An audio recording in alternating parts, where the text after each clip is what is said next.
여러분 안녕하십니까. 하이파이브 한국사 정경선입니다. 대한민국에 지금 졸업하셨거나 혹은 재학생이신 전국의 공무원 시험을 보기 위해서 노력하는 수험생 여러분, 다름이 아니라 요 한국사, 이 공무원 시험에서 어떻게 공부할 것인가, 또 만점을 위한 방법은 뭔가, 또 어떤 책으로 공부할 것인가, 이런 거 가지고 제가 그래도 한국사를 전공 그리고 교단에서 한 15년 정도 있었던 경험 가지고 여전히 역사라고 하는 것은 여전히 살아있는 학문이고 과거만 대상으로 하는 게 아닌데, 이걸 가지고 어떻게 하면 효과적으로 합격선에서 또는 그 이상으로 충족을 시키는 득점을 해서 행복한 미래를 준비할 수 있을까, 요거 가지고 한번 한국사 분야를 제 경험을 토대로 해서 여러분에게 알려드리도록 하겠습니다. 그래서 어떻게 공부할 것인가, 제가 한 7가지 방법을 좀 나열해놨는데, 가장 제가 강조하고 중요하게 여기는 것은 요겁니다. 1단계에서 특히 3단계로 공부하라. 요게 아주 중요한데, 3단계라고 하는 건 처음에는 여러분들이 어떤 책을 보든 공무원 수험서라든지 이런 걸 공부할 때 개념 파악이 안 되어 있으면 안 돼요. 모든 학문은 개념에서 시작합니다. 그래서 어떻게 보면 인간의 사고력에서 나오고 공부나 학문의 시작은 철학이라고 하지만 어떤 공부 학문의 완성은 역사라고 하지 않습니까? 그건 이제 거기에 실천적인 내용이 담보가 돼야 되기 때문에 하는 얘기이기도 한데, 그러면 어떤 책을 보든지 모르는 용어가 나오면은 이게 과거의 사실이기 때문에 대부분 한자식으로 많이 되어 있어요. 그러니까 이런 것들을 한자 자체의 개념 뜻을 파악해 가야, 그 용어의 의미를 파악해 가면서 공부를 해야, 그래야 역사가 재밌고 또 이게 실력이 되고 축적이 되고 까먹지 않고 날아가지 않는 그런 지식이 됩니다. 근데 그렇게 안 한다는 얘기죠.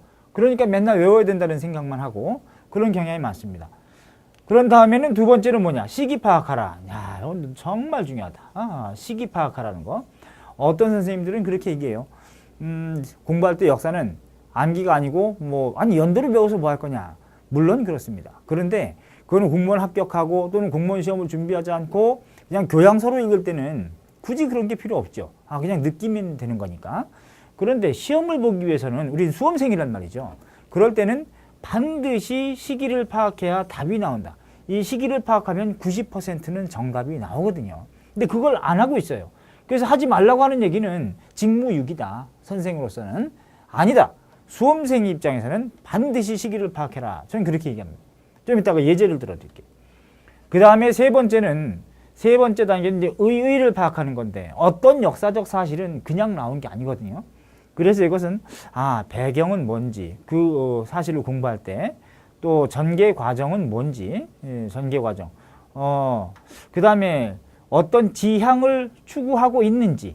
그래서 이게 역사의 발전적인 사회 전체 공동체를 위해서 발전적인 내용인지 아니면 부정적인 내용인지, 이런 내용을 이제 파악해 들어가는 게 필요한 거죠. 이게 3.1운동이라고 해도 좋고 한국전쟁 6.25라고 해도 좋고 아니면 이게 1894년 동학농민운동 중 내용이라고 해도 좋고 농민전쟁이라고 얘기는 합니다만은, 그래서 3단계로 공부하시되 반드시 시기 파악해라. 요거 하면은 90%는 정답이 나온다고 할 수 있어요.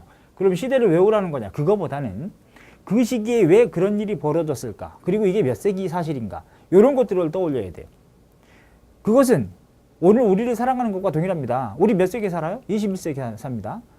우리 미래 영향을 받지는 않잖아요. 과거 영향을 받는데, 그러면 21세기 우리가 살고 있는 것은, 그렇다면 이런 구조를 만든 요인은 뭐냐? 바로 그 이전 단계다.